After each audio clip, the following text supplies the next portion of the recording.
नमस्कार। आज हम भारत की एक बहुत ही महत्वाकांक्षी कोशिश पर बात करने वाले हैं। ये कुछ ऐसा है जो कह सकते हैं वक्त की चाल को काबू करने जैसा है। भारत की अपनी परमाणु घड़ी परियोजना। हमारे पास जो जानकारी है वो एक YouTube वीडियो स्क्रिप्ट से आई है और वो बताती है कि ये सिर्फ एक टाइम बताने वाली घड़ी नहीं है, इसमें बात कहीं ज्यादा गहरी है। हाँ बिल्कुल। तो चलिए आज इसी की तह तक जाते हैं, समझने की कोशिश करते हैं कि आखिर क्यों भारत के लिए वक्त पर इतनी पकड़ बनाना जरूरी हो गया है। ये सिर्फ सेकंड या मिनट की बात नहीं लगती, बल्कि राष्ट्रीय सुरक्षा, आत्मनिर्भरता और शायद भविष्य की तैयारी से भी जुड़ा मामला है। बिल्कुल सही कहा आपने। आजकल की दुनिया में खासकर परमाणु रणनीति के लिहाज से देखें तो वक्त की सटीकता का मतलब वो बहुत बदल गया है और ये समझना जरूरी है कि भारत ये कदम क्यों उठा रहा है, इसके मायने क्या हैं। हाँ, जैसे वो स्क्रिप्ट बताती है कि अगर कभी परमाणु टकराव की नौबत आ जाए, भगवान ना करे, तो रिएक्शन टाइम ही सब कुछ है। चंद पलों की देरी या वक्त की जरा सी चूक भी मतलब तबाही ला सकती है। अमेरिका और रूस जैसे देश तो पहले से ही अपने स्ट्रेटेजिक सिस्टम्स के लिए एटॉमिक टाइम कीपिंग पर निर्भर है ना। हाँ बिल्कुल। और यहीं भारत की ये परियोजना बहुत अहम हो जाती है। ये कोई एक अकेली घड़ी नहीं है, समझिए।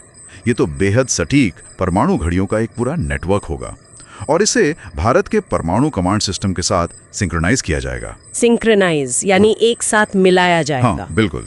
मकसद साफ है, मिसाइल लॉन्च में बेहतर तालमेल हो, परमाणु ट्राइड जो है मतलब जमीन, हवा और पानी से परमाणु हमला करने की क्षमता, उनके बीच सुरक्षित और टाइम स्टैम्प वाला कम्युनिकेशन हो और खतरों का रियल टाइम में पता लगाकर फौरन जवाबी कार्रवाई की जा सके। और इसमें एक बड़ी दिलचस्प बात यह भी थी कि इस परियोजना से भारत वक्त के लिए बाहरी स्रोतों पर निर्भर नहीं रहेगा, जैसे जीपीएस। ये तो बहुत बड़ी बात है क्योंकि युद्ध के हालात में तो जीपीएस को जाम किया जा सकता है या उसमें गड़बड़ी की जा सकती है। यही पॉइंट है। तो ये एक तरह से समय में आत्मनिर्भरता या ऑटोनोमी इन टाइम हासिल करना है और सामरिक आजादी के लिए बहुत जरूरी चीज है। अच्छा, अगर तकनीक की बात करें तो क्या इस्तेमाल हो रहा है इसमें? तकनीक की बात करें तो स्रोत के अनुसार भारत सीजियम और रुबिलियम परमाणु घड़ियों में निवेश कर रहा है। ये वही तकनीक है जो इसरो अपने कुछ सैटेलाइट्स में भी इस्तेमाल करता है, नेविक के लिए। अच्छा, नेविक वाली ही? हाँ, मिलती जुलती।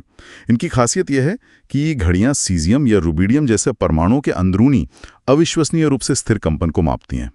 ये कंपन इतने नियमित होते हैं कि अब सोचिए अरबों सालों में भी शायद 1 सेकंड का फर्क ना है। अरे बाप रे, अरबों साल में 1 सेकंड। हाँ, इसीलिए ये समय मापने का सबसे सटीक आधार बनते हैं। मतलब हमारे फोन की घड़ी से तो अरबों गुना ज्यादा सटीक। और ये टाइम सिग्नल्स फिर कहाँ इस्तेमाल होंगे? इन्हें भारत की रणनीतिक मिसाइलों जैसे अग्नि 5, परमाणु पनडुब्बियों, हवाई कमांड पोस्ट्स और जो हमारा ballistic missile defence BMD system है, यानी मिसाइल रोकने वाला सिस्टम, हाँ, उन सब में इंटीग्रेट किया जाएगा। इसका सीधा सा मतलब है कि भारत की पूरी न्यूक्लियर कमांड चेन एक ही बिल्कुल सटीक टाइम पर ऑपरेट करेगी। कोई कंफ्यूजन नहीं, कोई देरी नहीं। तो स्क्रिप्ट में जो मुख्य वजह बताई गई हैं इस प्रोजेक्ट को तेजी देने की, उनमें क्या क्या है? देखिए, 3 मुख्य कारण बताए गए हैं। सबसे पहले तो क्षेत्रीय सुरक्षा का माहौल, खासकर चीन और पाकिस्तान के संदर्भ में। हाँ, वो तो है ही। दूसरा, साइबर हमलों का बढ़ता खतरा। सोचिए, एक गलत टाइम सिग्नल दुश्मन के रडार को धोखा दे सकता है या हमारी मिसाइल लॉन्च में गड़बड़ी पैदा कर सकता है। सही बात है, साइबर वॉरफेयर में टाइमिंग सब कुछ है। बिल्कुल। और तीसरा, भारत की नाविक प्रणाली जो हमारा अपना GPS है, उसके साथ मिलकर पूरी पोजीशनिंग और टाइमिंग में आत्मनिर्भरता हासिल करना। मतलब लोकेशन भी अपना, टाइम भी अपना। लेकिन इसमें एक और पहलू है जिस पे ध्यान देना जरूरी है। क्या? ये परमाणु घड़ियां सिर्फ रक्षा के लिए नहीं है। इनका इस्तेमाल स्टॉक मार्केट की हाई फ्रीक्वेंसी ट्रेडिंग में हो सकता है, जहां मिली सेकेंड्स में सौदे होते हैं। अच्छा, स्टॉक मार्केट में भी? हाँ, और हमारे पावर ग्रिड, बैंकिंग सिस्टम जैसे क्रिटिकल डिजिटल इंफ्रास्ट्रक्चर के सिंक्रोनाइजेशन के लिए। यहां तक कि भविष्य की क्वांटम कम्युनिकेशन टेक्नोलॉजी में भी इनका रोल होगा। बाप रे, इसका मतलब तो ये बहुत दूर तक जाने वाली चीज है। बिल्कुल।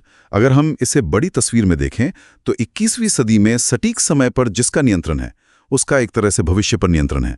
ये सिर्फ परमाणु युद्ध की तैयारी नहीं, बल्कि ये डिजिटल दुनिया के लिए परमाणु स्तर की सटीकता वाली तैयारी है। तो मतलब भारत इस एक कदम से न सिर्फ अपनी सुरक्षा मजबूत कर रहा है, बल्कि आने वाले वक्त की टेक्नोलॉजी और अर्थव्यवस्था की दौड़ में भी अपनी जगह पक्की कर रहा है। ये तो वाकई एक बहुत दूर की सोच वाला कदम लगता है। बिल्कुल। ये प्रोजेक्ट दिखाता है कि कैसे वक्त अब सिर्फ घड़ी देखने की चीज नहीं रहा।